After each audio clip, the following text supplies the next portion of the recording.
content de venir là ce soir. Hey, on s'amuse, hein? On parle de fatigue, de machine rouge, de bas collants et avec Anne, maintenant, un sujet inspirant, le minimalisme.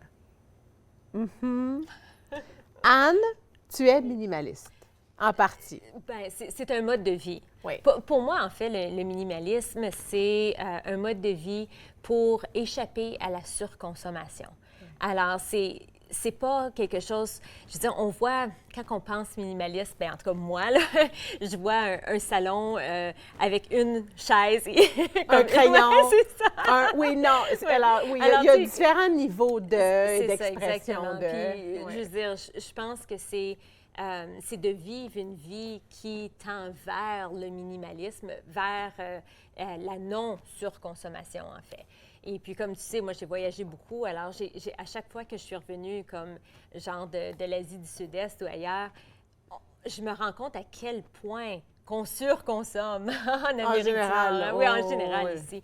Alors, c'est un peu pour ça que je me disais, j'aimerais en parler parce que je trouve que c'est important. Puis je pense qu'il y a de plus en plus de monde qui s'en vont vers une vie plus minimaliste. Mais c'est de plus en plus partagé. C'est de plus en plus parce que on le sait, quand on a trop de choses, on ne se sent pas bien. Hein? Il y a comme une lourdeur. Moi, je me sens certainement pas bien.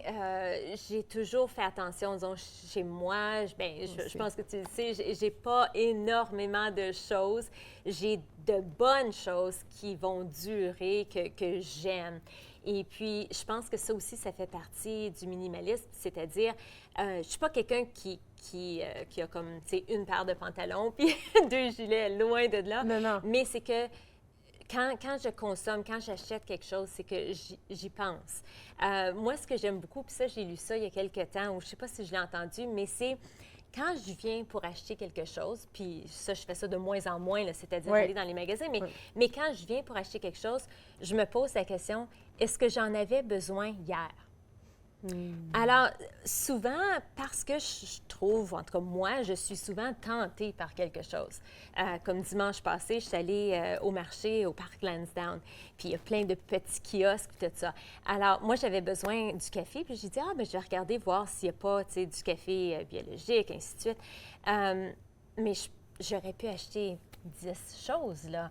En chemin pour le café. Oui, c'est sûr. Alors, tu sais, je voyais, c'est une écharpe qui était superbe, mais j'en ai. Puis surtout, c'est ça, c'est que hier, j'en avais pas besoin. C'était même pas dans mon esprit d'avoir un nouveau foulard. Alors, pourquoi qu'aujourd'hui, j'aurais besoin d'un foulard? Tu sais, c'est un peu ça, là. C'est toute la théorie, nos valeurs, puis mettre tout ça ensemble. Moi, j'adore faire des listes. Je pense que tu sais que j'aime faire des listes. Oui. Alors, je me garde des listes, plusieurs listes, mais disons une liste de choses que j'ai besoin, comme pour moi-même. Puis, c'est des choses, des fois, je dis, OK, j'aimerais avoir, disons, pour voyager à Londres, parce que je pars à Londres bientôt, je me dis, j'aimerais avoir un chandail plus chaud parce que je vais être beaucoup dehors, puis tout ça. Alors, ça fait un bout de temps que j'avais mis sur ma liste. Est-ce que c'est tout à fait... J'attends pour voir si c'est vraiment nécessaire, si je le veux toujours dans quelques semaines, si je crois vraiment... Tu y penses tant que ça, là? Bien, pas pour tout, mais surtout pour mes vêtements, oui. Puis ce que je fais, c'est que quand j'achète quelque chose, souvent, je vais payer beaucoup plus cher parce que je veux avoir quelque chose qui est bon, qui va durer longtemps. Moi, mieux avoir un morceau que 4 morceaux. Absolument, absolument. Moi, c'est très rare que je vais aller avec comme la dernière mode ou quoi que ce soit. J'ai des vêtements qui sont bons, qui perdurent, puis vraiment, là, tu sais, j'ai des vêtements que ça doit faire 10 ans que j'ai, mais je fais attention aux vêtements. Puis oui, je l'ai payé probablement plus cher que la plupart des vêtements qui sont comme en vente dans les magasins. Mais pour moi, je trouve que ça vaut vraiment la peine parce que je vois là, que je le garde puis je le réutilise énormément. Et tu restes un peu plus dans la simplicité. Oui, c'est sûr, c'est sûr. Puis ce que je fais, c'est que là, j'achète peut-être un accessoire comme un chapeau qui va me donner peut-être un peu plus le style, là. Mais ça, en fait, ce chapeau-là, c'est que c'était quelque chose sur ma liste parce que je m'en allais à Londres, puis je me disais, j'aimerais avoir un chapeau. Alors, ça faisait plusieurs semaines que c'était sur ma liste. Alors, quand j'ai vu qu'il y avait un magasin de chapeaux à Ottawa, j'ai dit, OK, là, c'est le temps. Mais si ça n'avait pas été sur ma liste, ça aurait été probablement un achat comme sur le coup, puis je me serais dit, je vais attendre. Mais là, j'étais prête à ce moment-là. Alors, tu as tout le temps ta liste. Bien, oui, j'ai une liste là, sur mon téléphone, mais oui, j'ai toujours une liste. Mais je fais ça aussi pour la maison, je fais ça pour plein de choses. À un moment donné, on pensait que notre four était rendu comme c'est dans les soupers. Oui. Et puis, on a réussi à juste changer quelque chose à l'arrière, puis il fonctionne très bien. C'est sur ma liste de choses, mais je me dis, je trouve encore là qu'on réutilise pas assez. En ce moment, ton four, ça va, là. Oui, c'est ça, il fonctionne. Alors, pourquoi le changer? Oui, j'aimerais ça avoir un beau nouveau four, puis ainsi de suite. Mais pour moi, ça fonctionne. Mais comme je te dis, c'est sur ma liste. Alors, tu sais, si dans une année, je me dis, OK, ça serait peut-être le temps, c'est pas comme si, tu sais, c'est quelque chose de, tu sais, comme on dit, spur of the moment. Est-ce que tu es quelqu'un qui va regarder, puis là, ça, j'ai pas besoin de ça, puis comment enlever? Je fais souvent un tri dans mes choses. Puis, ce que j'ai fait, puis je le fais souvent, là, mais je vais toujours j'ai comme un vieux coffre de cèdre de ma grand-mère. Puis ça, je vais mettre des choses là-dedans qui sont comme entre ce que je garde, puis ce que je donne ou que pas encore certaine. Exactement. Okay. Alors, je trouve ça vraiment intéressant parce que des fois, c'est trop sentimental pour donner tout de suite ou on n'est pas certain. Alors, je le garde de côté. Puis ça, je retourne à ça. Mais je fais souvent du ménage. Mon coffre est toujours plein, mais je fais aussi le ménage du coffre.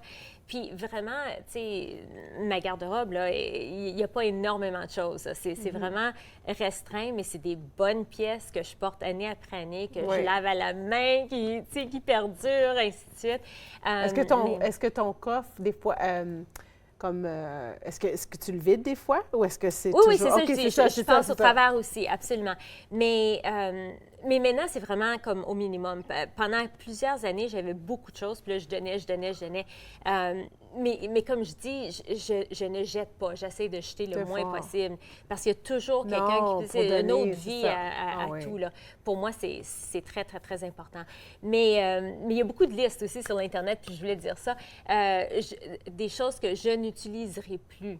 J'essaie de le traduire en français, mais donc, il va y avoir des filles qui vont dire, OK, voici 5 choses que j'utilise plus, 10. J'en ai même vu une qui est allée jusqu'à 30 choses. Alors, des choses qu'on n'a pas besoin, qu'on peut simplifier notre vie sans ça. Alors, des choses comme du revitalisant. Moi, j'ai décidé de ne plus en utiliser. Puis, je trouve que mes cheveux sont corrects. Oui, ils sont super beaux. Je pense, je ne le manque pas. Alors, ça, c'est une chose. Je me dis, c'est moins de choses chez nous, moins de dépenses, moins de tout. Alors, c'est juste une chose comme ça. Des tampons démaquillants. J'en ai qui sont réutilisables, lavables, réutilisables.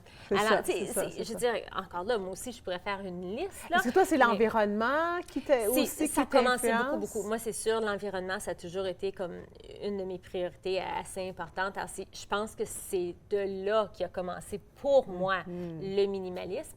Mais il y en a d'autres que c'est vraiment financier. Il y en a d'autres, c'est vraiment...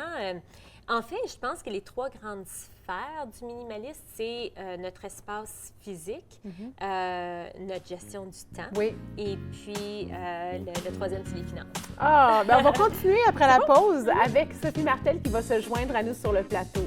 On continue en minimalisme après ceci.